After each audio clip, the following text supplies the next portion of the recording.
एक रहस्यमयी दिल दहला देने वाली कहानी। बनारस की तंग गलियों में एक रहस्यमयी अफवाह फैल रही थी। जिसने किसी गरीब का हक मारा है उसका अंत अब पास है। लोगों ने सुना कि एक अजीब आदमी सफ़ेद कपड़ों में हर रात दिखता है। वो किसी का नाम लेता है और कुछ ही दिनों में वो आदमी मिट जाता है।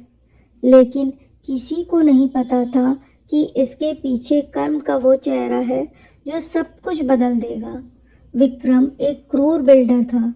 उसकी पहचान थी झूठे वादे, धोखाधड़ी और मजदूरों की लाशों पर बनाई गई ऊंची इमारतें।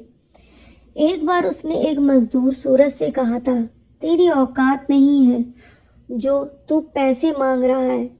भाग यहाँ से, वरना तेरी जिंदगी भी इसी ईंटों की तरह नीचे दबा दूंगा। सूरज की बीमार पत्नी उसी दिन मर गई और उसका बच्चा भी अस्पताल न पहुंच पाने के कारण तड़प कर मर गया। लेकिन उस रात सूरज गायब हो गया, बस एक आखिरी शब्द छोड़ गया, अब मेरा कुछ नहीं बचा, लेकिन तू अब चैन से नहीं सो पाएगा। 5 साल बाद विक्रम का साम्राज्य और भी बड़ा हो गया था, लेकिन कुछ अजीब घटनाएं होने लगी। उसके एक पार्टनर की लाश बिल्डिंग की नींव में दबी मिली। उसकी पत्नी अंजलि को रात को सपनों में खून से सने हाथ दिखते थे। विक्रम को हर सुबह कोई गुमनाम पत्र मिलता, तू अगला है। वह डरने लगा, पर उसे लगता था कि कोई मजाक कर रहा है। एक रात सीसीटीवी में विक्रम ने देखा, उसकी कार के पास कोई आदमी खड़ा था, बिल्कुल सूरज जैसा। पर जब कार बाहर गया वहाँ कोई नहीं था। विक्रम का एक प्रोजेक्ट आकाश सिटी सरकार की मंजूरी के लिए अटका था। एक दिन मीटिंग में एक अफसर आया। उसका चेहरा देखकर विक्रम को पसीना आ गया। वो सूरज था। पर विक्रम चीखा, तो तू मर गया था, मैंने तेरी रिपोर्ट देखी थी। पुलिस ने कहा था कि सूरज ने आत्महत्या कर ली। सूरज मुस्कुराया और बोला, मर गया था, पर केवल शरीर से। आत्मा तो बस देख रही थी कि तू कितना नीचे गिर सकता था है। उसने सारे दस्तावेज फाड़ दिए और कहा, अब तेरा अंत शुरू हुआ है। विक्रम पर केस चला गया। उसके सारे बैंक खाते सील हो गए।